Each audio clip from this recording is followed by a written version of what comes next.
Everyone, beautiful chains అయితే ఇవాళ నేను మీకు చూపించబోతున్నాను from Srirama jewellers Bandlaguda. So ఈ పర్టికులర్ చైన్ వచ్చేసి మనకి 6 గ్రామ్స్ 158 మిల్లీగ్రామ్స్లో వచ్చేసింది. మీకు ఆర్డర్ పైన కస్టమైజేషన్ కూడా చేసిస్తారండి.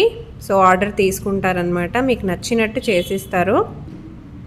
కొంచెం హెవీగా కావాలి బట్ మాకు లైట్ వెయిట్లో కావాలి అంటే ఇలా ప్రిఫర్ చేసేసేయచ్చు. డైలీ వేర్కి అయితే చాలా పర్ఫెక్ట్గా ఉంటుంది. మనకి ఓన్లీ 5 గ్రామ్స్ 180 మిల్లీగ్రామ్స్లో అయితే ఈ పర్టికులర్ చైన్ వచ్చేస్తుంది. నెక్స్ట్ వచ్చేసి ఇంకొక బ్యూటిఫుల్ డిజైన్ అండి, బాగా ట్రెండింగ్లో ఉంది. డైలీ వేర్కి, కాలేజ్ వేర్కి, ఆఫీస్ వేర్కి చాలా పర్ఫెక్ట్గా ఉంటుంది. కొంచెం బ్రాడ్గా కావాలన్నా కూడా ఆర్డర్ పైన చేసిస్తారు. సో ఈ పర్టికులర్ చైన్ వచ్చేసి 5 గ్రామ్స్ 875 మిల్లీగ్రామ్స్లో వచ్చేస్తుంది. Very very light weight. Next వచ్చేసి కొంచెం హెవీ లుకింగ్ చైన్, మనకి చాలా హెవీగా కనిపిస్తుంది వేసుకున్నా కూడా.